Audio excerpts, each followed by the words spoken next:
guys, so today we're going to be talking about lumbosacral radiculopathy. So as we all know, lumbosacral radiculopathy is one of the most common presentations to a spine clinic, and really in terms of even primary care setting as well, one of the more common presentations. So thinking about starting with the typical clinical presentation for this pathology, and as always we want to think through it systematically. So like we've talked about before, location, quality, radiation, severity, timing, what makes it better, what makes it worse, accentuating, alleviating factors, as well as associated symptoms, to give ourselves a good clinical picture and a good clinical history for that specific patient and the specific pathology.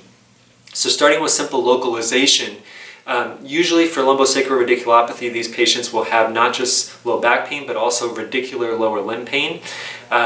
In fact, oftentimes the radicular lower limb pain can be one of the more predominant features for this presentation.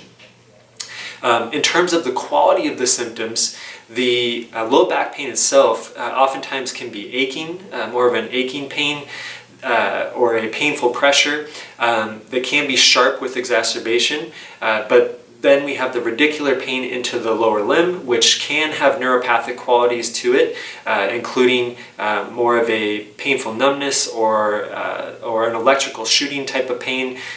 In its severe states, sometimes patients describe it as hot lava going down the leg.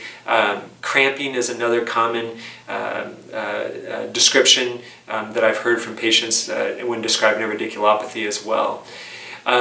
So now that we've talked about the quality, in terms of the radiation, so we've already brought up, this pain can radiate into the lower limb, and it's going to most likely follow a nerve root distribution or a dermatomal distribution. So it's important to know those typical dermatomes, which can start to give you a sense of which levels of the spine are involved. That being said, we know that unlike peripheral nerve sensory distributions, dermatomal distribution can be a little bit more variable from patient to patient, and there can also be overlap, and it can also be a little bit more difficult for the patient to describe. So bottom line is, I wouldn't be discouraged if the patient's description of the radicular pain into the lower limb is a little bit more diffuse, or not exactly textbook in terms of a specific nerve root, because that's not uncommon for that to be the case.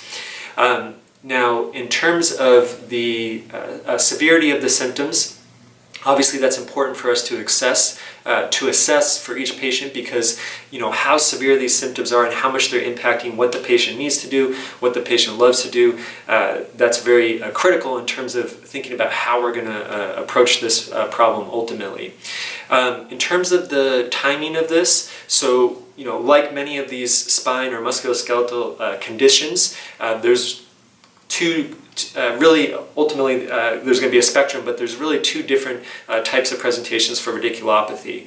There's the more acute radiculopathy, which usually has a specific inciting event, and oftentimes we see that potentially in a younger patient where there's some level of trauma or some strenuous movement that then led to increased disc pressure and the consequent pressure on the nerve. There's the other common presentation of radiculopathy as well, which can be potentially in a more elderly individual, so they've had degenerative changes of the spine add up over time, and it's now gotten to the point where we've had this more gradual onset of the radiculopathy. And of course there's a spectrum there, but like I said, there can be those two main different presentations for radiculopathy: the more acute or potentially traumatic radiculopathy, and the more chronic gradual onset radiculopathy.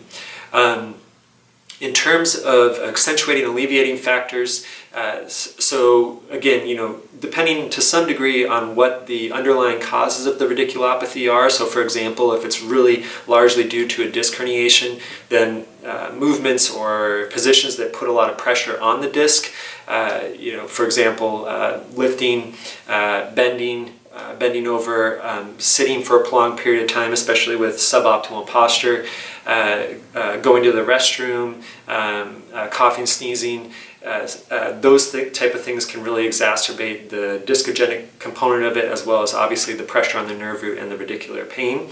But for the most part, when we're dealing with radiculopathy, standing, walking, those things are typically going to make the pain worse. And then, like I said, things, increasing pressure, especially on the disc, can also exacerbate the symptoms. Alleviating factors, I think it's pretty common for us to hear from the patient that the one position this seems to alleviate their symptoms is laying flat on their back with their legs up. That, as we know, that can definitely alleviate some of the pressure on the spine. So that's one position that patients may describe as a position that they do get some relief from. Now, in terms of associated symptoms, so not uncommon in radiculopathy to have associated weakness and numbness of the lower limbs.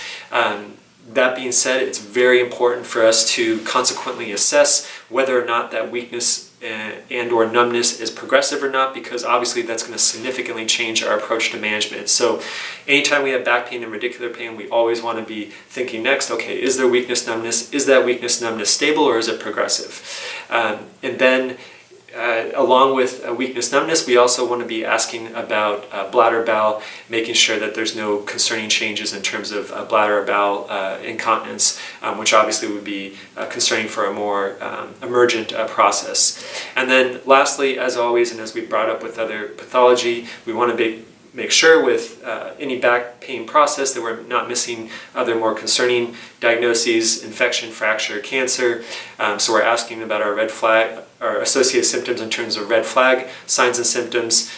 So, fevers that the patient can't explain, weight loss that the patient can't explain, night sweats that they can't explain, history of cancer. Those things are always in our associated symptoms thought process. Okay guys, so that's the overall typical clinical presentation for radiculopathy, lumbar radiculopathy, and we will see you soon to discuss management.